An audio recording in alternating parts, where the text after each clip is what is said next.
There are a couple things that Canadians have done. You know, they had a digital services tax they proposed, then rolled back. They had an online streaming act where they wanted to force American companies to fund Canadian companies that they rolled back. I'm glad they did that, but they don't really get credit for doing something bad and then undoing it. And that's U.S. Trade Representative Jamieson Greer on trade talks with Canada as the U.S. declined to extend the USMCA Act earlier this month. The U.S. trade deficit with Canada declined by 21% last year to $48.3 billion after the U.S. cut back on importing oil from Canada.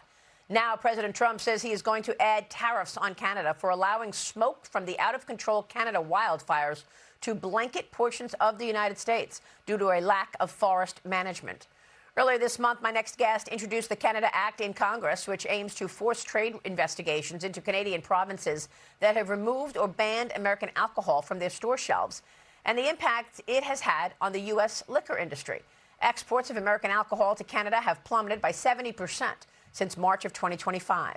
Joining me now with more on the president's agenda to bring the supply chains back to America is New York Congresswoman Claudia Tenney. Congresswoman, great to see you this morning. Thanks so much for being here. And let's start right there with this liquor snafu.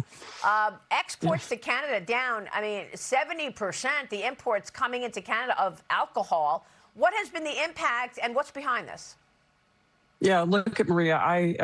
My entire northern border of my district in New York 24 is with Canada. They've been a long-time great trading partner. They're important for our national security and our defense. They're a Five Eyes partner. I have a long-time history of going to Canada. I'm a graduate of the Silver Broom Curling School, believe it or not. I used to show my horse up in Canada. They're great partners. But right now, this moratorium on spirits, wineries, and distilleries, and also beer, against American products is really petty. When you think of the billions of dollars that we have in essential trade with Canada, they're smelting for copper, aluminum, steel, all those things, energy, and yet they're picking this petty issue because President Trump, had some rhetoric for Canada, but they really need to come to the table, and that's why I'm saying, they're affecting our industries. They're affecting us with this moratorium on spirits in most of the Canadian provinces, not all. Alberta and Saskatchewan still sell American products, but it's hurting us and it's hurting our industry. And I have the Finger Lakes wineries in my region. I have a lot of great spirits manufacturers. So, we're just asking Canada, come to the table and be serious about the real things that are going on between the United States and Canada. And I think a lot of people don't realize this USMCA is really important.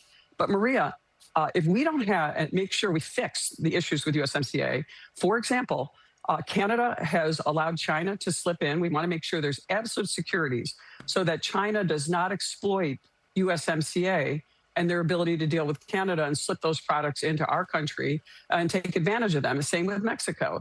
So these are just the things we're asking for on a large multi-billion-dollar scale as opposed to this petty issue.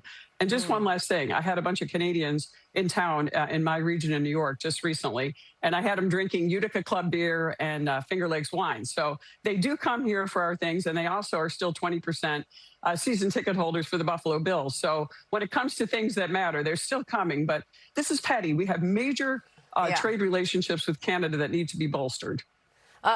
In addition to the Section 122 tariffs that expire on Thursday and Section 301 tariffs to be implemented as a replacement, you also have lots going on this final week before you go on recess. This is the last legislative week to get anything done. What can you tell us about Reconciliation 3.0?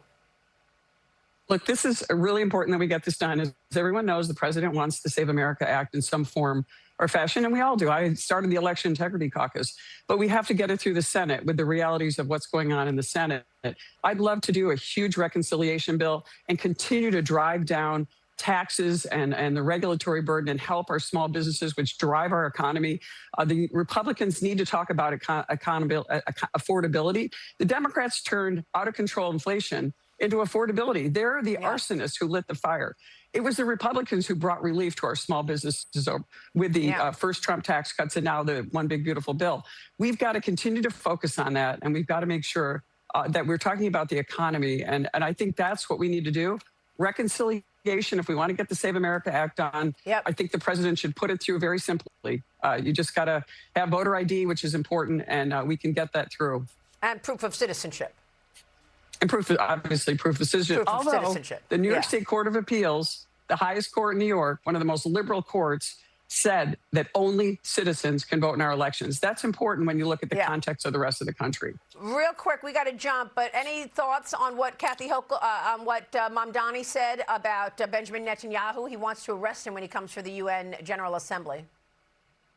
Yeah, this is absurd. This is more Netanyahu posturing for the far left and the communists. He has no power to do that. Netanyahu's protected. He's been a great partner with the United States. Yeah. Oh, Mamdani. Yeah, Mamdani has been. This is him projecting that he has some right. He also tried to, freelance into foreign affairs with getting involved in Iran. Absolutely absurd. Thank you so much. Good to see you, Claudia Tenney. Be sure to like and subscribe for all the Fox News latest on YouTube and catch full shows streaming now on Fox One.